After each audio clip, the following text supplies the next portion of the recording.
লুইতৰ পাৰত আমাৰ মিচিং জনজাতি মানে ইতিহাসৰ দিনৰ পৰা আমি বসবাস কৰি আছোঁ। এইটো আছিলে আমাৰ কেতিপতা সিফাল আছিলে, যেতিয়া গৰাখহনীয়াত আমাৰ ইয়ালৈকে পালে। এইটো কাৰণে আমাৰ শিৱ মন্দিৰ 2021 চনৰ পৰা ইয়াত মানে জন্ম হোৱাৰ পৰা আমাৰ এই গৰাখহনীয়াটো বন্ধ হয়। বন্ধ হোৱাৰ পিছৰ পৰা আমি বছৰেকে আমি শিৱৰাত্ৰিত আমি এনেকৈ নাম কীৰ্তন কৰি আমি নানা জাতীয় মানুহ আহি ইয়াত কীৰ্তন কৰি দিয়ে।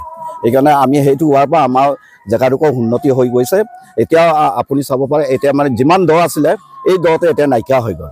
সেইকাৰণে আমি ভগৱানৰ ওচৰত আমি প্ৰাৰ্থনা কৰি এই শিৱ মন্দিৰখন আমি বনাই, চৰকাৰলৈ আমি অনুৰোধ কৰিছোঁ এই শিৱ মন্দিৰটো সহযোগ কৰি দিবৰ বাবে মই প্ৰাৰ্থনা জনাইছোঁ। নমস্কাৰ, শিৱ মন্দিৰৰ পৰিচালনা কমিটিৰ মই ছেক্ৰেটাৰী হওঁ।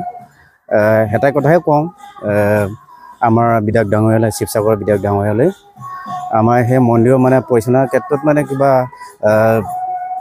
এই কি কয় মণিকূট স্থাপন কৰিবলগীয়া হৈছে। আমাৰ এতিয়া সুচাৰুৰূপে মানে পৰিচালনা কৰিব পৰা নাই। এতিয়া ৱাল গাঁঠিবলগীয়া হৈছে, নদী কাষত মানে স্থাপন কৰা হৈছে। এইকাৰণে চৰকাৰৰ ফালৰ পৰা সহায় সহযোগ দিলে বেছি ভাল পাওঁ।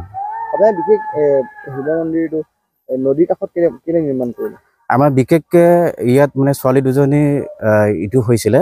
আমাৰ গাঁওখনত ছোৱালী দুজনী নদীত মানে ফুৰিবলৈ গৈছিলে, তাতে ইটো হ'ল অলিৰ সমাধি মানে কি কয় পানীত পৰি মানে ইটো হ'ল নেপালী ছোৱালী দুজনী।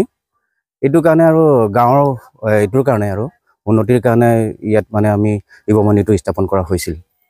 যেতিয়াৰ পৰা গৰাখহনীয়া তেতিয়াৰ পৰা নাই।